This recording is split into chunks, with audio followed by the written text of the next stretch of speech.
Valle Inclán es exactamente igual que Joyce, un autor de segundo grado, un autor al que hay que llegar después de haber leído a muchos otros autores. Por eso no me parece que tenga ningún sentido que durante mucho tiempo haya sido lectura obligatoria en los institutos Luces de Bohemia.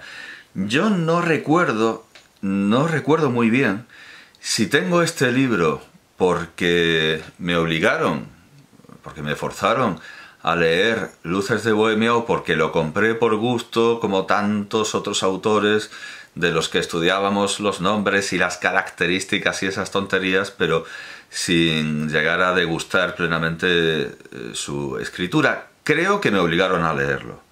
Creo que me obligaron a leerlo, que estaba en el programa. Creo que además fue Consuelo Fernández de Labrada, la profesora que estaba al cargo en bachillerato. Sí, yo creo que fue una lectura obligatoria.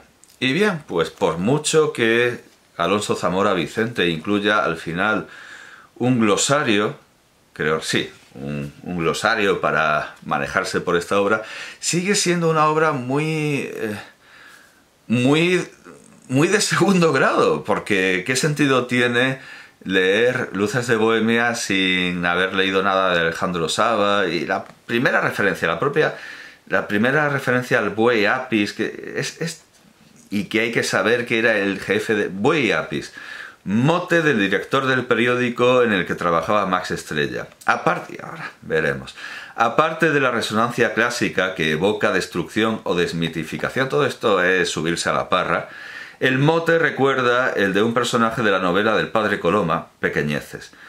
Probablemente encubre, claro, ahí está el detalle, probablemente, o sea, todo esto es paja, todo esto es exornación innecesaria, erudición de farfolla.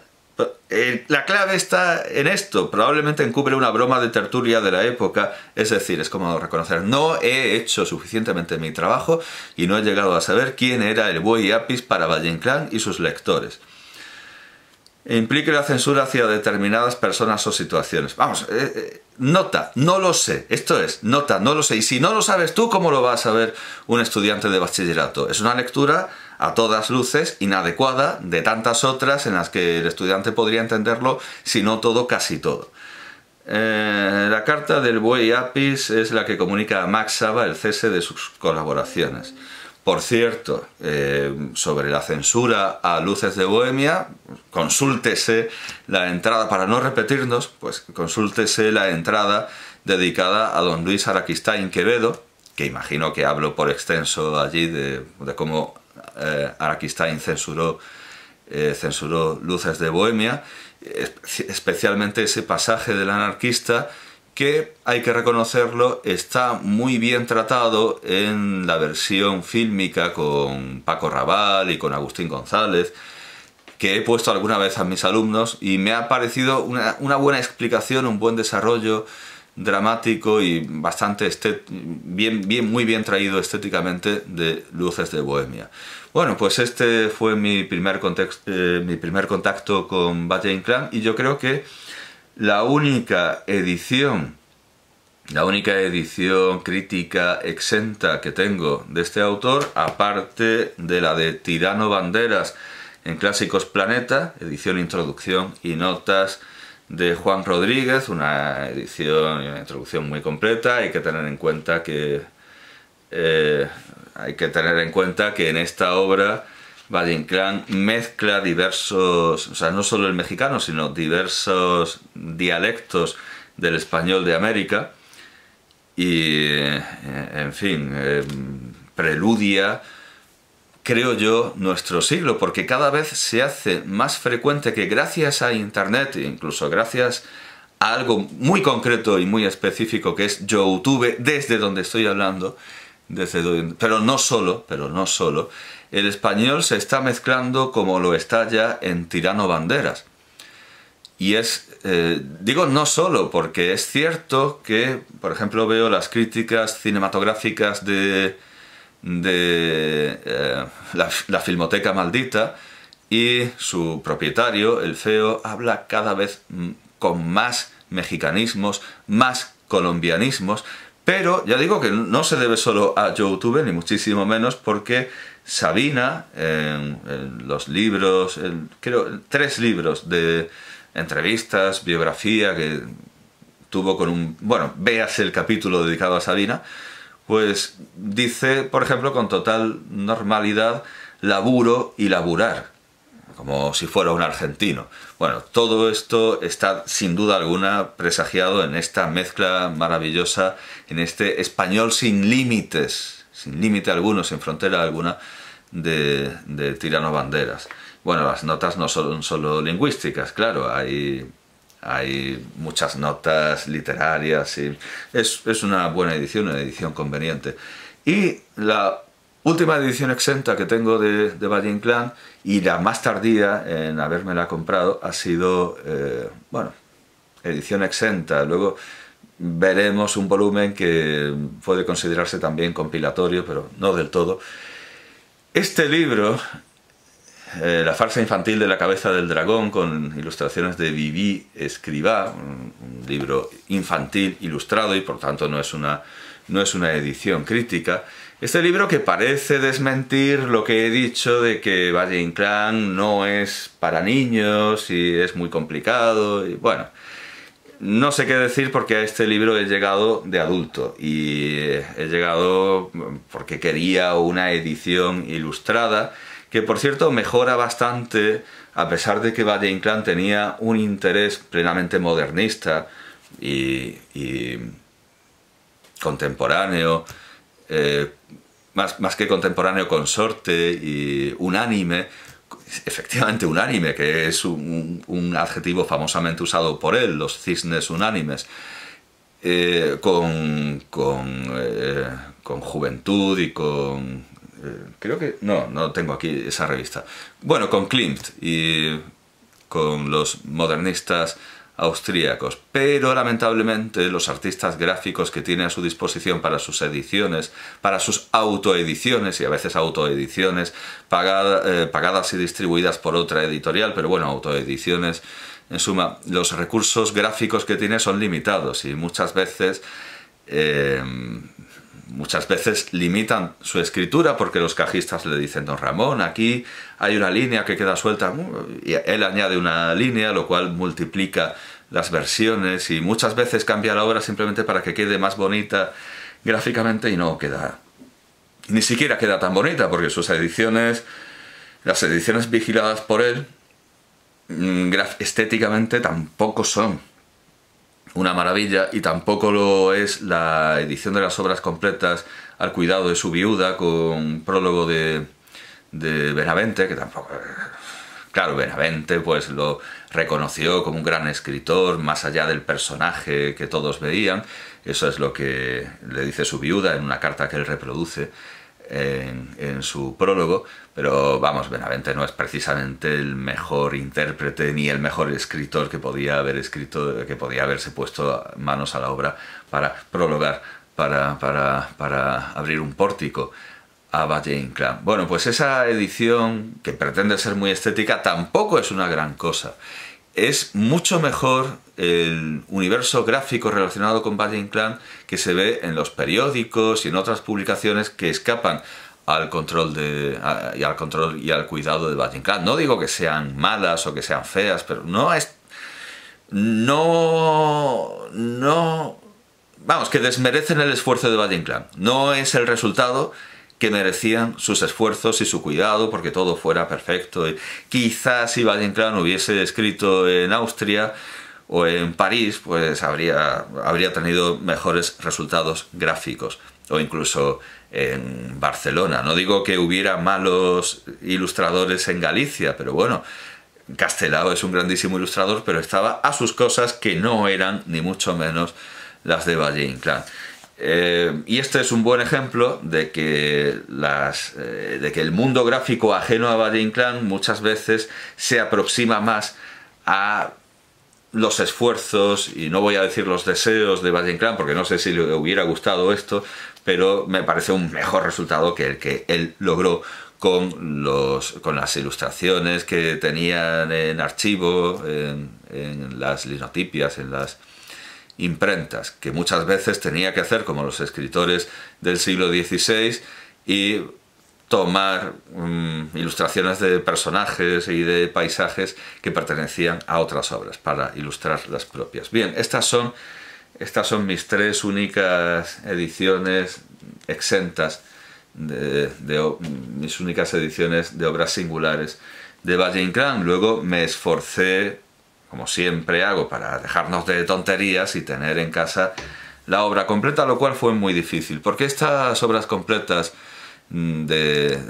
hechas bajo los auspicios de la viuda de Valle-Inclán son bastante caras, y ya lo digo, estéticamente tampoco es que uno caiga de rodillas ante esa maravilla, y evidentemente alguna cosa falta, vamos, que sí, faltan bastantes cosas, y además tampoco es placentero leer algo que se te puede deshacer en las manos y poder leerla en una edición más robusta. Así que me decidí a comprar para tener una base, y luego ya iríamos rellenando, tapando agujeros, como dicen siempre de manera recurrente y vulgar, ese tópico recibido: quienes ganan la lotería, ¿en qué lo vas a gastar? En tapar agujeros. Bueno, pues me compré las obras escogidas en Aguilar, que encima, para mi desesperación, tienen prólogo de Gaspar Gómez de la Serna, que no es un escritor que me caiga especialmente simpático y al que nunca le perdonaré su horrible prólogo y epílogo a las obras de Oscar Wilde, también en Aguilar. Me parece el peor prólogo jamás escrito. No sé qué hizo en otra vida Oscar Wilde, pero no merecía tanto castigo. Primero los juicios, la prisión y luego el prólogo de Gaspar Gómez de la Serna. Dentro de lo que cabe, bueno, sí, puedo incluso encontrar mejor el prólogo de Gaspar Gómez de la Serna que el de Benavente. Por cierto, las obras incluidas aquí son La corte de los milagros, Sonata de estío, Flor de santidad, Jardín umbrío, La lámpara maravillosa, Romance de lobos, Retablo de la avaricia, la lujuria y la muerte, La marquesa Rosalinda, El yermo de las almas, Martes de carnaval y Claves líricas. ¿Por qué solo Sonata de estío? No lo entiendo. En el segundo volumen tenemos Corte de amor, La guerra carlista, Tirano banderas, Baza de espadas, Fin de un revolucionario, La medianoche, En la luz del día, El marqués de Bradomín, Tablado de marionetas, Divinas palabras y Luces de Bohemia. Por cierto, año 1969-71. Por cierto, que la familia insistió a los censores franquistas que o se publicaban enteras o no se publicaban. Quizá esa sea una de las razones por las que está solo Sonata de estío. Pero ¿por qué está solo Sonata de estío? En tanto que en México era fácil encontrarlas todas. Bueno, claro, las 4 sonatas se publicaron en las obras completas, eso es cierto, en lo más duro de la represión franquista, y bueno, eso, sin censura. Bueno, aquí tengo en Porrúa, por eso decía que quizá esto también debería considerarse como edición de obra exenta. Aquí tengo las 4 sonatas con estudio preliminar de Phillips. Bueno, pues por eso las conservo, porque tienen un estudio preliminar. Y bueno, no se debe a la censura. No es que en las otras sonatas haya cosas escandalosas más que en Sonata de estío. No es eso, o sea, no es esa la razón. Además, yo recuerdo que una vez en televisión pusieron esta versión de las sonatas, esta versión cinematográfica de las sonatas, con Paco Raval también, si no recuerdo. Claro, Paco Raval ha hecho de Marqués de Bradomín y ha hecho de Max Estrella, si no recuerdo mal. Y no quiero recordar mal. Bueno, pues mi abuelo lo vio y dijo: ¡oh, Valle-Inclán! Ese es verde, pero como es antiguo se puede ver. Yo creo que la censura franquista también pensaría más o menos igual. No es esa la razón. No es que algunos textos fueran más escandalosos que otros, y en general, bueno, Valle-Inclán sí que tiene cosas muy escandalosas del estilo de los cuentos crueles, pero claro, todo lo escandaloso que tiene viene de autores católicos: Villars de l'Isle-Adam, Barbey d'Aurevilly, Y bueno, en fin, entre que es antiguo y es católico, se puede, que todo ese mundo de cosas escandalosas, aberrantes y vienen de escritores católicos que de alguna manera se puede decir que lo escriben para condenarlo, se puede decir, bueno, pues censoriamente se puede tolerar todo. No es eso, no es por eso, por lo que no están todas las sonatas, aunque no sé si es la misma razón, pero Círculo de Lectores sacó esta colección, de la que solo tengo un volumen, las colaboraciones periodísticas, porque claro, eso desde luego eso no estaba en las obras completas de la viuda y tampoco en estas obras escogidas, y es un volumen grueso, al cuidado de Alonso Zamora Vicente, con alguna nota, sí, alguna nota, aparte de las notas bibliográficas, sí que hay alguna nota explicativa, y bueno, sí, está muy bien esta colección, y estaría mejor si fuera realmente una colección de las obras completas de Valle Inclán como pretendían ser. Desde luego este es el volumen extra, este es el volumen con cosas insólitas, inéditas, que no suelen publicarse, aunque claro, faltaría un epistolario, faltarían más cosas que ahora veremos. Lamentablemente el programa de esta colección no se pudo cumplir porque por alguna extraña razón se estaban negociando los derechos de autor de algunas obras, entre ellas no sé qué sonata, pero algunas de las sonatas, que puede ser lo que interfiriera en Aguilar, no lo sé, no lo tengo claro, y al final no se consiguieron, y del volumen, bueno, no tengo el plan, pero creo que del volumen 20, si este es el 24, pues del volumen 25 salta al 27, y ahí se acaba, y van a ser pues unos 30 volúmenes, pero las obras cuyos derechos de autor se estaban negociando, ¿no? O sea, es extrañísimo, pero bueno, no salió, y por eso esta colección magnífica no se completó. Eso sí, descubrí, viendo el plan de la obra, porque muchas veces se venden todos los volúmenes sin un volumen que gracias al plan de la obra llegué a saber que existía, que es este: Vida y obra de Valle Inclán, magnífico volumen, profusamente ilustrado, como decía. Es la introducción general, y efectivamente tiene muchas fotografías, muchas ilustraciones, mejores desde luego que... Claro, este es el estilo de lo que pudo hacer Valle Inclán en sus propias ediciones, en sus ediciones autoeditadas. Y desde luego es mucho mejor lo que le hicieron los artistas por propia voluntad en periódicos y en otras ediciones. Bueno, pues gran libro, Vida y obra de Valle Inclán, introducción general a la Biblioteca Valle Inclán de Círculo de Lectores, vida y obra de Ramón del Valle Inclán, 1866-1936. Círculo de Lectores y bueno, pues eso, en fin, yo creo que era la mejor biografía, mejor escrita, porque hay que reconocer que Zamora Vicente escribe bien. Pero, aun pretendiendo ser obras completas y teniendo este volumen de colaboraciones periodísticas, faltaban muchas cosas, y desde luego también falta mucho material gráfico, que, bueno, no digamos que aquí está todo, pero aquí hay mucho más, de inéditos, cartas, que eso no se incluía, epístolas, bueno, cronología, escritos dispersos y epistolario. Juan Antonio Hormigón, Valle Inclán, cronología, escritos dispersos y epistolario, por la Fundación Banco Exterior. Magnífico volumen, que por cierto me vendieron mojado, pero bueno, aún así no afecta. Magnífico volumen, muy ilustrado tanto gráfica como documentalmente. Bueno, tiene más ilustraciones de las que parece, no sé por qué están saliendo pocas.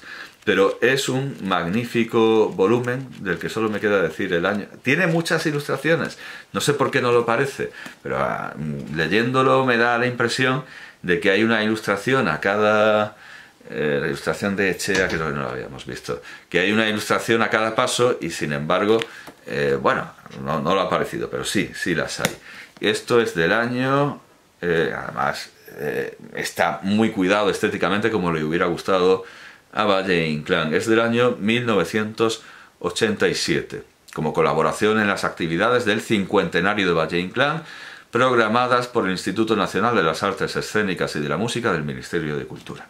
Bien, sobre el Valle Inclán gráfico, pues estos dos volúmenes son muy a tener en cuenta. Sin embargo, esto no agota los inéditos valleinclanescos y tenemos, ni su epistolario ni nada parecido, y tenemos también este volumen editado por Joaquín y Javier del Valle Inclán en pretextos de entrevistas, que es un nuevo artículo, ¿verdad? Un nuevo término. Esto a nadie se le había ocurrido añadir las entrevistas.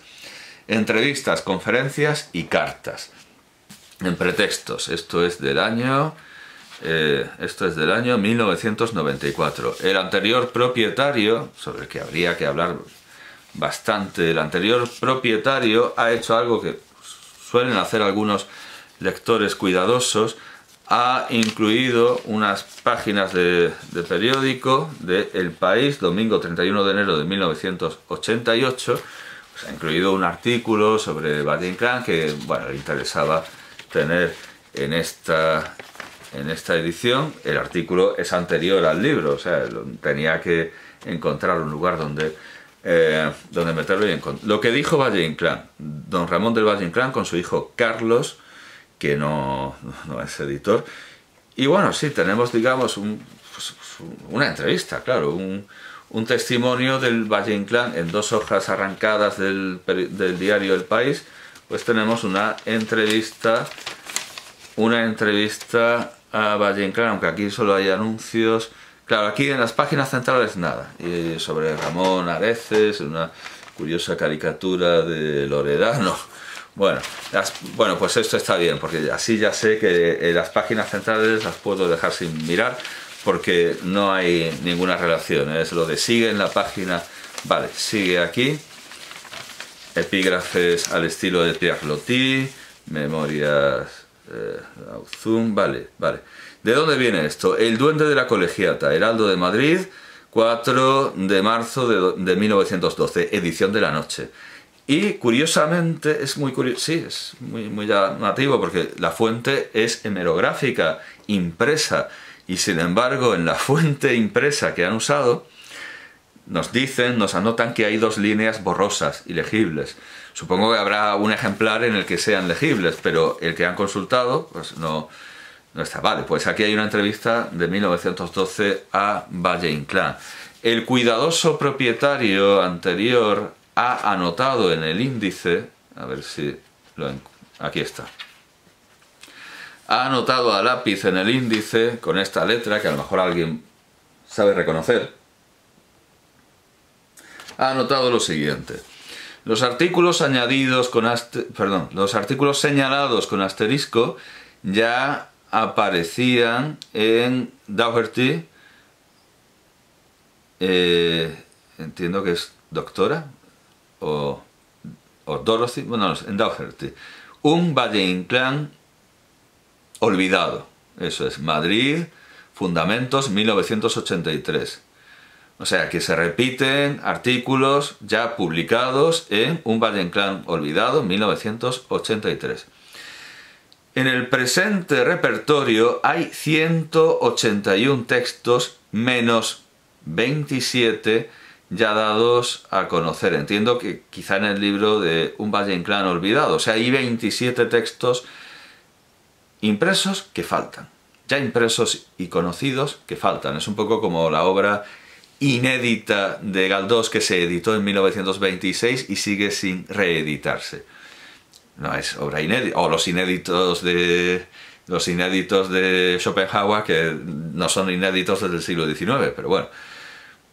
Y dice, quedan 154 inéditos. Yo no sé si esto incluso lo habrá podido escribir un Valle Inclán, porque no sé cómo tiene datos tan certeros. Pero bueno, según la anotación en este volumen, faltan 151 inéditos que no son pocos, que desde luego no son pocos, pero bueno, trabajemos con lo que hay, trabajemos con las obras completas, tal, que tampoco son pocas. Porque es cierto que la Biblioteca Castro está rompiendo su costumbre y haciendo, parece ser, una buena edición. Bueno, no digo que lo esté haciendo, parece que lo esté haciendo. Parece que está haciendo una buena edición de las obras completas de Valle-Inclán. En el primer volumen, por ejemplo, se incluye Alma de Dios. Ahora hablaremos de por qué esto es importante.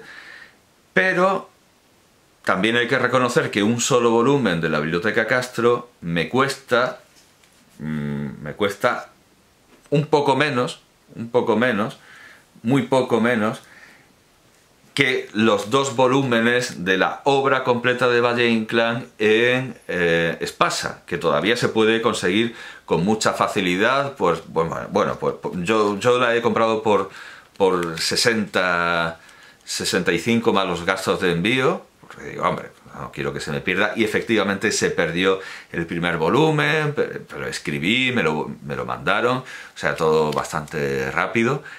Muy atentos en la librería. Esto se puede conseguir por unos 70 euros a día de hoy, y el primer volumen de las obras completas de Valle-Inclán vale unos 50. Entonces, bueno, y además esto tiene un tiempo de lectura, o sea, vamos primero a leer esto y luego veremos lo que nos falta. Según la nota a lápiz en el libro de pretextos, más de 150 inéditos. Pero bueno, estas obras completas están muy bien, tienen al final un glosario, pero no sé si el glosario... No, lo tienen en el segundo volumen, tienen un extenso glosario en el segundo volumen. Por cierto, una cosa que detestaba de la edición de Aguilar era que olían a tabaco, y estas también huelen a tabaco. Me temo que es muy difícil encontrar un lector de Valle-Inclán que no fume, no lo sé. No sé si el propio Valle-Inclán fumaba, más allá de lo que podemos deducir por la pipa de Kif. O sea, no sabemos si Valle-Inclán fumaba algo que no fueran porros. Claro, el Kif es eso. Pero tampoco hay que suponer que lo hiciera, porque es algo poético. No lo sé, no lo tengo claro. Pero el caso es que todo lo que consigo de segunda mano de Valle-Inclán huele a tabaco. Es algo curioso. Salvo el libro infantil, quizá, y salvo los libros comprados nuevos. Bueno, pues esto está muy bien en general, pero tiene una más que notable excepción. Bueno, de entrada, no, 1097 como 1097. Me temo que lo que he tenido que hacer no, porque el índice empieza en la página 1097. A lo mejor le he puesto la sobrecubierta. No, tiene la sobrecubierta correcta.